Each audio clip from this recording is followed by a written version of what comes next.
this panel discussion is Navigating Volatility, Proprietary Trading, and Hedging Strategies. Let us welcome our 6 guests onto the stage. First of all, let's welcome Chao-Ming Cho, who is our moderator for this panel discussion, and he's also Bincentive founder and CEO. Round of applause, please. Next, I'm going to welcome Mark Lamb, CoinFLEX CEO. Welcome. Let us also welcome Darius Sitt, QCP Capital Managing Partner. Welcome. Sam Bankman-Fried, Alameda Research Co-Founder and CEO. Welcome. Also, let us please welcome Ryan Rebellia, OSL Head of Trading. Welcome, Ryan. And last but not least, Michael Wu, Amber AI CEO. All right. Now we have everyone on the stage. I'm going to pass it on to Chao-Ming Cho, our moderator, and let the panel discussion begin. 我们现在论坛呢就正式开始。 Hi everyone, I'm Chao-Ming Cho. It's glad to be here, be a moderator about this very interesting session. The previous session is talking about long-term investment, venture capital. This section is different. We're looking for daily profit, short-term profit. We are looking for any penny of the profit, no matter it's 1%, 10% every day. Today we have an honorable guest. We allow them to, please allow us to introduce everyone by yourself. Okay, one by one. My name is Mark Lamb. I'm the CEO and founder of CoinFLEX. We're the world's first and only physically delivered futures exchange for cryptocurrencies. Hi, my name is Darius. QCP Capital is a proprietary trading firm and OTC desk based in Singapore. We focus a lot on Asian local markets as well as derivatives like options, forwards, swaps. My name is Sam Bankman-Fried. I'm the CEO and co-founder of Alameda Research. It's a quantitative cryptocurrency trading firm, and FTX, which is a cryptocurrency derivatives exchange. Ryan Rebaglia, head of trading for OSL. OSL is Asia's leading digital asset brokerage. We cater to the likes of family offices, asset managers, hedge funds, and what like. Hi, I'm Michael Wu, founder and CEO of Amber AI. We are a global trading firm specialized in crypto. We trade 24/7 around the clock, servicing clients across the globe. We do OTC, trade execution, treasury management, asset management, and liquidity provision. Thank you. Okay. First, I would like to emphasize, all of them almost a trader, professional trader, but I'm not a trader, but I provide a platform to become a bridge between the investor and the trader. Okay, first of all, I would like to mention one thing is the daily transaction volume and the liquidity managed by all of the list team member is over 1 billion per day. So they are kind of a driving force in this tokenomics. Okay, so my first question is, as we know, the crypto market has been bullish. Okay, recently we go up and down. Every second you see the volatility is so high, but we are happy to see the markets come back. So we'd like to see any comment about what do you think the key factor to accelerating this bullish market? Okay. I think the latest bull run was driven by 3 things. One is basically just macro trends, so nothing to do with crypto, but the trade war and fears of fiat currencies and also just rising political tensions drives up risk assets. And then when the Fed is looking to lower rates, that also drives up risk assets. Bitcoin is the main beneficiary of that. And then the second one is that starts the trend, leverage continues the trend. So derivatives like the ones we offer, the ones others offer, and then also just borrowing results in the trend continuing further and kind of forward markets steepening. And then the third thing is there's been a lot of usage of crypto, primarily the currency Tether, for payment flows and kind of real world usage of cryptocurrencies. And that kind of accentuates things even further. So all these things result in just increasing demand for crypto, and then obviously leverage being the one that results in the burst. Okay. I agree with all of Mark's points. But just to add, I mean, there's been a general turn in optimism, especially with the Libra project, Facebook coin. I think that was quite significant. But to add to that, maybe some color from the option space. I think there's been a lot more, more than just leverage spot trading. There's been a lot of option trading as well, which adds even more leverage. And there's a bit of a dislocation between the liquidity that's available as well as the amount of leverage and interest that's going through. So, the market has been very driven by liquidations and stops. I think that's a sign of that kind of dislocation that's causing extra volatility. I think some of the reason that markets kind of crashed as low as they did in the first place was a bit artificial. And there was a bunch of liquidations, a bunch of poorly managed risk exposure and exchanges unable to handle the sort of volumes they were seeing. And part of what we're seeing is just a correction of that. And whereas we saw liquidations driving markets down to 3,500 late last year, they sort of drove them back up by a factor of 2, in the second quarter of this year. Yeah, I think I'm more on the side of from a product development standpoint, which a lot of us are all working on. Have been working on it for years, some a little bit more recently, but it's delivering those mature, sophisticated products, more mature, sophisticated firms and trustworthy companies that have been sort of gaining more market share in this space. I think it has a lot to do with that. So, yes. Yeah. Sure. I mean, I echo with a lot of what the other panelists said, right? But I mean, all trading markets come down to supply and demand, inflow and outflow, right? From the flow side, we have just seen, a lot of institution money, right? A lot of family offices, high net worth individuals start to invest and venture into the space. And it makes a lot of sense logically. I mean, you have seen a lot more validation from all of the space, right? For example, you have, the big corporates. I mean, everyone's been talking about, Facebook, JP Morgan, Goldman recently, right, coming into the space. And, speaking from a personal anecdote, I mean, I used to work for a macro hedge fund, right? I could imagine if I pitched to, the IC of the fund on investing in crypto, it would be hard last year because there was a lot of suspicion. Now all you need to do is bring up, Facebook is doing, Goldman's doing, JP Morgan's doing. All these validations do matter. They make the investment process from all these institutional investors a lot easier. And I think it's good for the space. I mean, people question, how sustainable these are, but from our experience, these institutional flows are a lot more sticky, and they tend to stay longer in the industry, which is very bullish for the market. I see. Okay. I understand that most of the quantitative trader using technical analysis approach to doing the trading. But just based on your comment, do you think it's any effect by just like a fundamental analysis, like for the fundamental, just like you have the market status? So what is our comments? Do you do anything evaluation or do the fundamental analysis for your trading? Yeah, so when I first got into Bitcoin, I just kind of looked at the price of Bitcoin versus the price of the US dollar, and US dollars being worth about 70 trillion, or kind of fiat money being worth about 70 trillion. And at the time, obviously, Bitcoin was worth about $8 per Bitcoin, so kind of $150 million or so. And I think if you think about it, most fiat currency eventually gets replaced with either another fiat currency or typically gold. Gold's way too slow. We've all heard this argument before. So if you think about 70 trillion divided by the market cap of crypto right now, we're at about 20 basis points.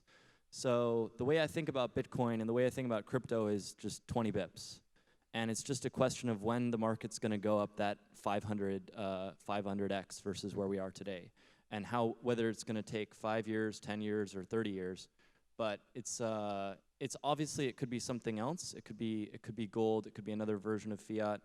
But obviously, I think most of the people in this room and most people in crypto think the chances of that are pretty unlikely. So I think that's the fundamental analysis that I typically do when I look at crypto.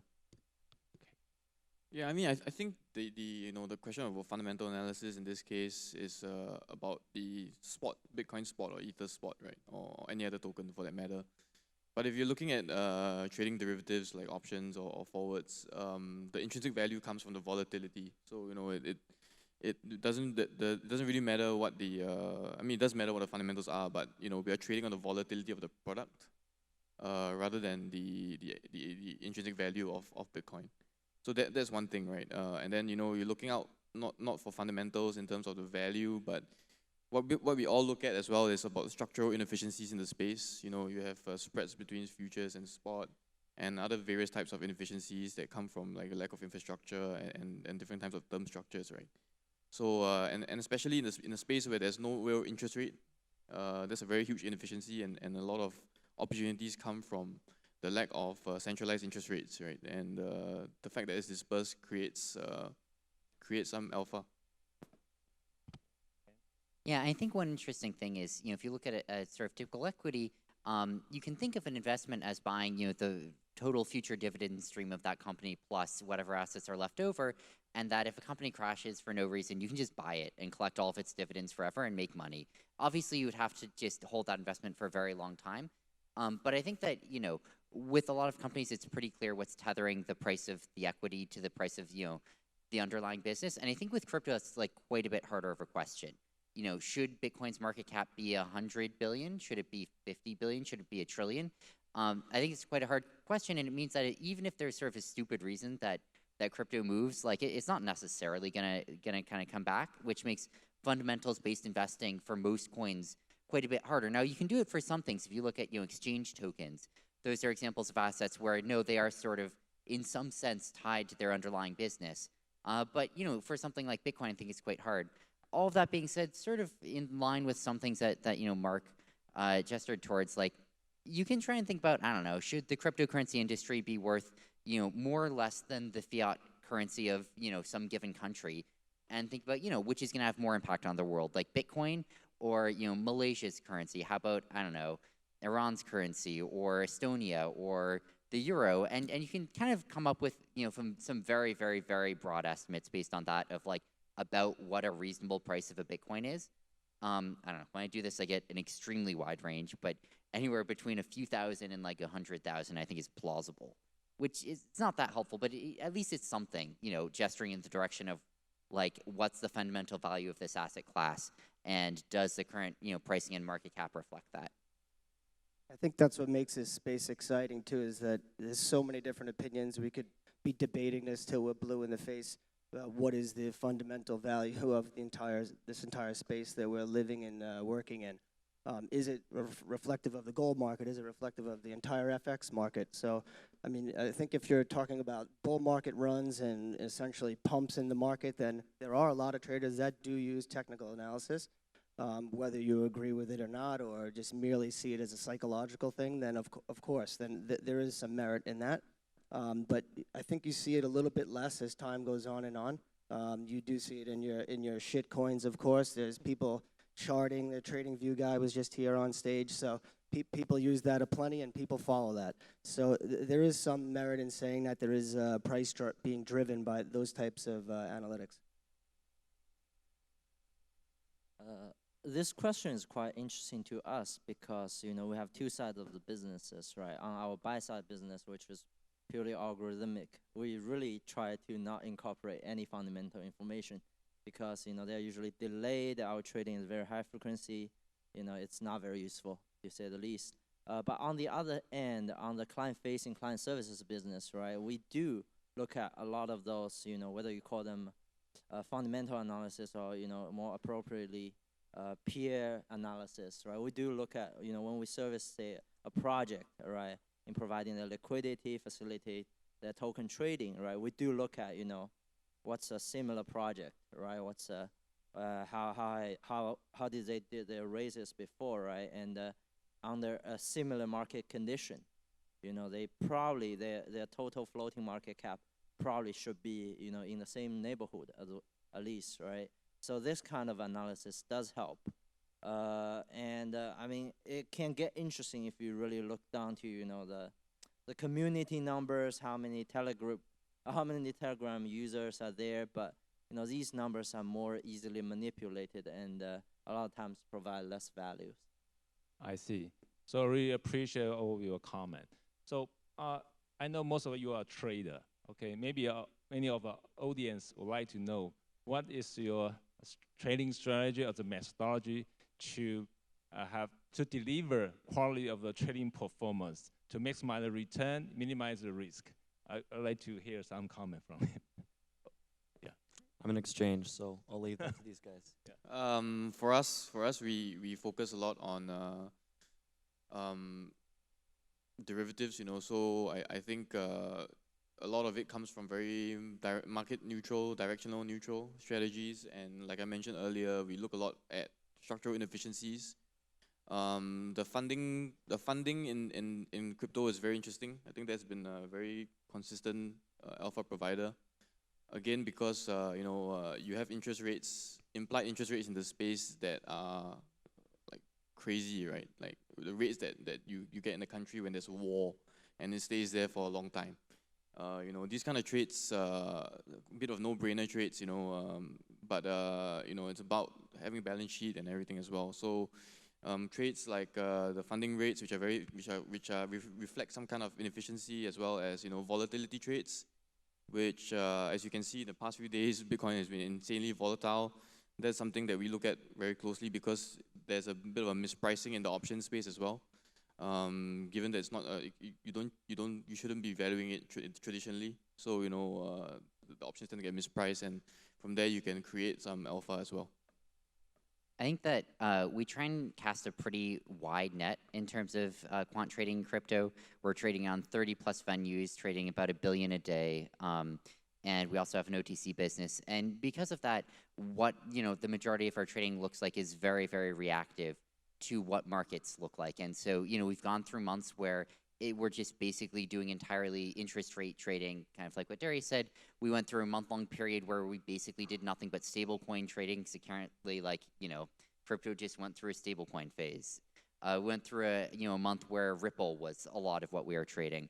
We've gone through months where different geographical areas are our primary focus, whether it's China, Japan, Korea, the States, and where customers are sort of demanding liquidity shifts quite rapidly and quite drastically in crypto. There's very little stickiness in a lot of ways, and where most of our volumes and profits are coming from, and where most of where we're needed to provide liquidity is very responsive to that. Thanks. I mean, for us, right? I think we are first. I think I echo a lot with what Sam, Darius said about, I mean, everyone take advantage of the liquidity in the space as a quant trader, right? And I think we've as Amber AI, we've got to a point where we feel, a lot of our smartest ideas, smartest strategies are no longer applicable to our current size. Because in the end of the day, the crypto market is still not as big as we would like it to be. So, I mean, we published a lot of those smart ideas in our Medium blogs and so what, right? Some involves even the new trading frontiers, such as how to arbitrage, how to do interest rate arbitrage through these decentralized finance structures. But these ideas are very smart. We take pride in in finding them, in explaining them to our readers, and hopefully our readers can take advantage of these structures. But at the same time, with our current AUM and our current sizes, the size you can do, the return you can generate, the P&L you can generate from these smartest ideas are probably too small, and they really no longer move the needles. Now, with these smartest or highest sharp ideas being not scalable enough, right? Then you come back down to the more boring interest rate trading, cross markets arbitrage, you chase the liquidity, you market make on the high volume pairs, the good old boring stuff, right? And it does become very responsive. You have to really chase around the liquidity, because if you're stuck in a less liquid markets, even if you have very good ideas, you probably can't make a high enough return for a large enough capital base. I mean, it is improving. I mean, second quarter we hit some record volume days, but we really hope the space really continue to grow, and so that, the differentiation for guys on this stage will become those smartest ideas rather than, all do the similar strategies and about, executing to the best details. Yeah, I think our desk runs a little bit differently. There is some overlap between all of our businesses. Maybe Mark's not so much. But I think our businesses have certain components that do overlap, but we are unique in our ways. I mean, my desk is essentially a facile desk. The most important part of our trading day is actually the way we hedge our trades. We've been operating in this space for close to 6 years. I remember when I used to just whack exchanges every time I used to get filled. The liquidity was there. Half the people in this building were not trading. Therefore, there was loads of liquidity for whoever was there. So I think the most important part now is all of these new products that are sort of coming out that are enabling us to hedge our trades in a smarter way. And that's essentially our bread and butter, and that's what we've been very good at. Thanks. The next question is, if you have a good trading strategy. So as we know, this market is growing, and do you see any sign the institution will join this market? If not, what's their concern? How about a retail investor? Is your professional service can support a retail investor or not? So I'll take a stab at that one. I think one of the interesting things about institutions getting into the space, and obviously a number of them have been in the space for a while, but for a number they're still trying to figure it out, is there a lot of players in traditional finance want things to just work exactly like the way traditional finance works.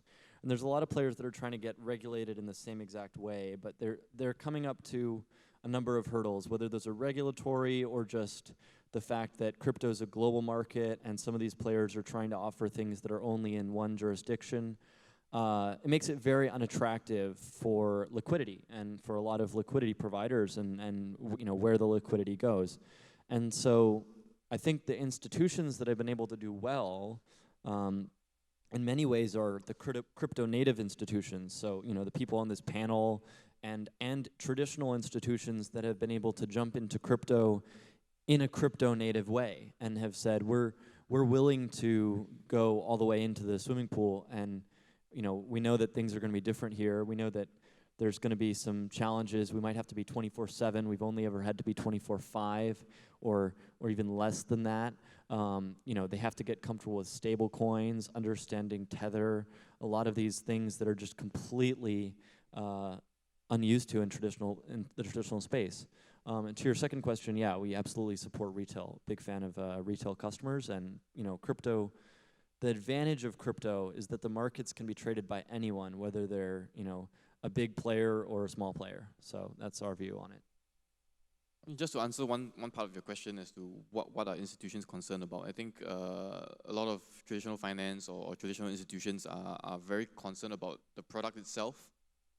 Bitcoin, Ethereum, I mean, they have a whole lot of concerns. And that actually opens up an opportunity, and we are seeing a lot of interest from these guys because, in products like CME derivatives or other kinds of derivatives that come up, in which case they are not directly trading Bitcoin or Ether, so that they don't exactly get exposed to the kind of idiosyncratic risk of the tech. Rather, they're trading on the underlying Bitcoin, and then what they're trading is a derivative. And if you look at CME, for example, there's the whole clearing process, and everything is the same for them in terms of traditional finance. And I think these kind of derivative products would actually attract more institutions to come in. Yeah. And I guess I'll say in terms of retail and institutions, we absolutely support both. And on the FTX side, which is our cryptocurrency derivatives exchange, we are excited to have huge institutional players come in and trade as much as they want. And we're excited as well to service retail traders who need a product that works for them. And we're trying to build the exchange that we would want to use as traders. I think in terms of our institutions jumping in, I don't know. I mean, there's maybe some weak signs of it, but honestly, not that much. Like, we still haven't really seen the Goldman Sachs is diving into crypto. We're not getting 5,000 Bitcoin orders coming through OTC desk from JP Morgan each day. Like, those just don't happen. and we're nowhere close to that. And why is it? I mean, you know, I think you go to Goldman Sachs and you're like, hey, you guys should start trading crypto. They're like, all right, tell me about the venues. Like, all right, so 80% of them are faking their volume and don't have any. And there's been about $300 million of lost customer funds in the last year to like clawbacks and yeah, exchange hacks. They happen, you know, every 4 months or so.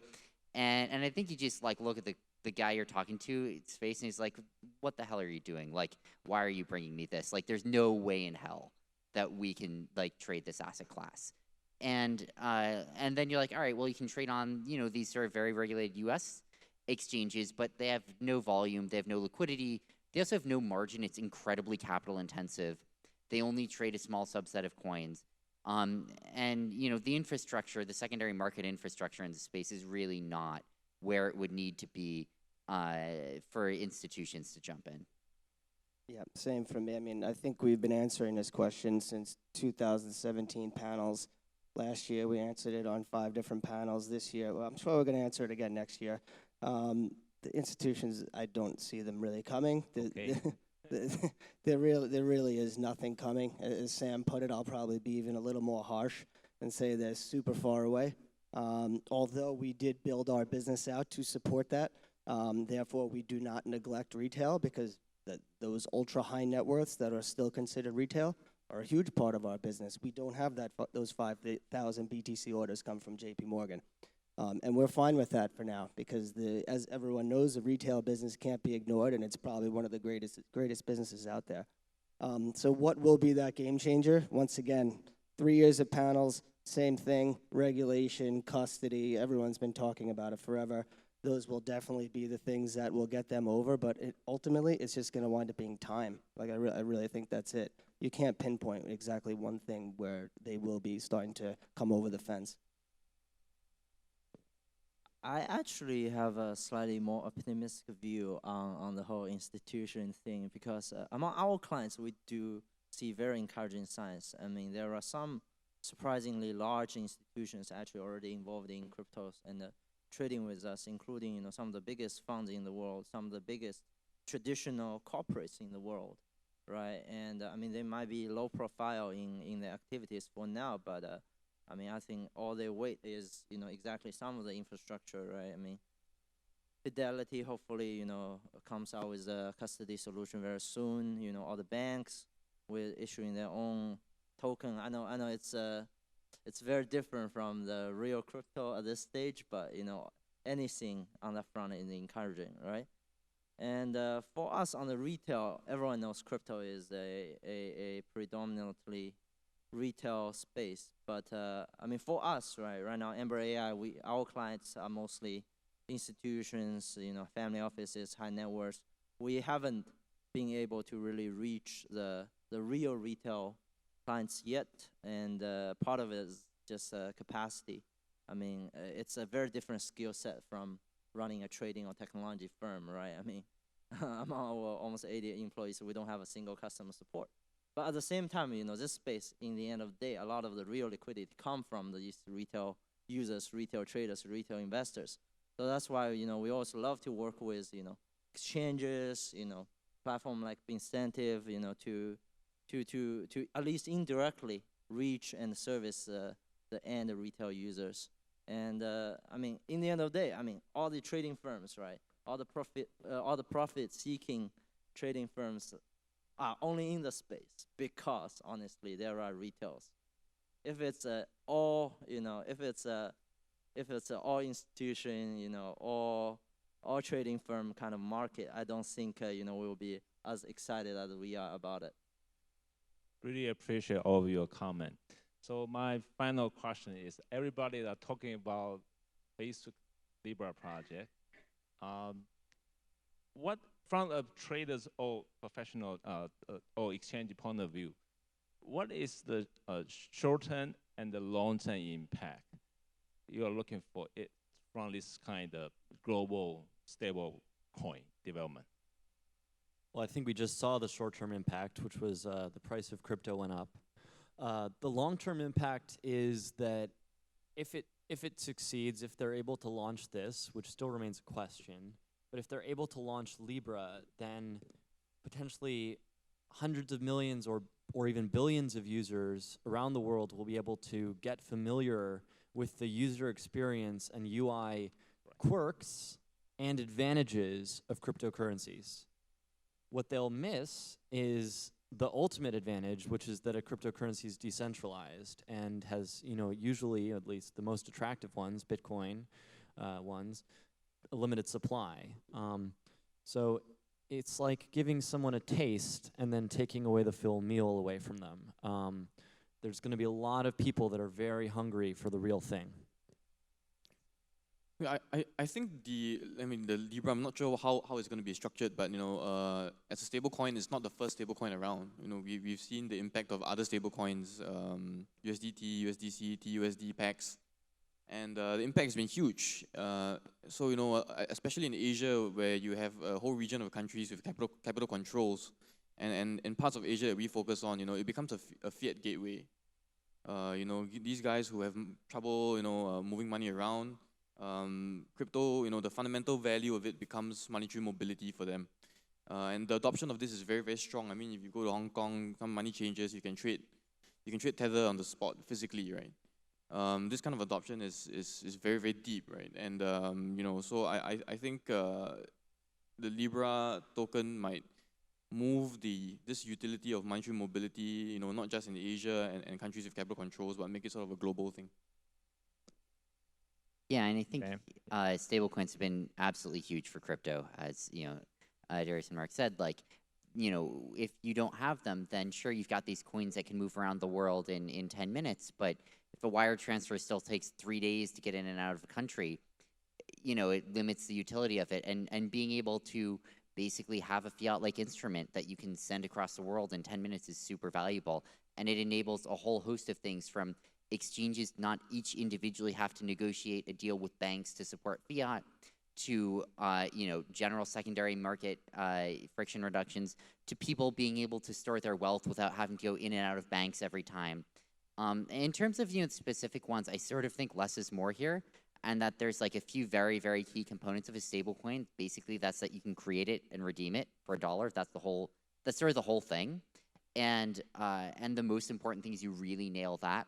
They make the creations and redemptions as cheap and quick and painless and efficient as possible, and that you always, always, always allow them. As soon as you tell someone, no, you can't redeem today, you've just done huge damage to your coin, because you're telling people this is $1, you can hold this, it's safe, and then they go to redeem it for their $1 and you tell them no, and people are like, it's just a shit coin. Like, is this even a stable coin?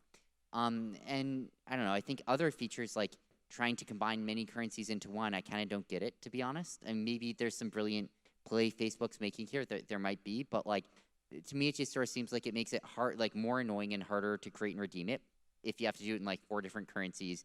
Its price is going to keep moving around. No one knows what the right benchmark is, unless they're like calculating this global index of currencies. So, you can't just say, yeah, I'll like buy this Libra coin for $99.99, and I know exactly how much I'm losing on that.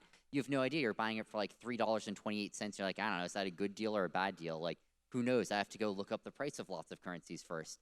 And now all of a sudden you're exposing yourself to regulatory pressure from like a bunch more jurisdictions than you actually had to.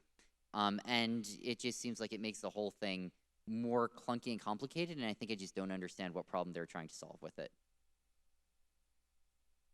Sure. I mean, stablecoin is a very interesting topic. We facilitate a lot of stablecoin trading, especially in Asia, and work closely with a lot of those stablecoin issuers. And it's interesting to say they, as Sam already explained, I mean, they are competing in a very specific function or specific category with very little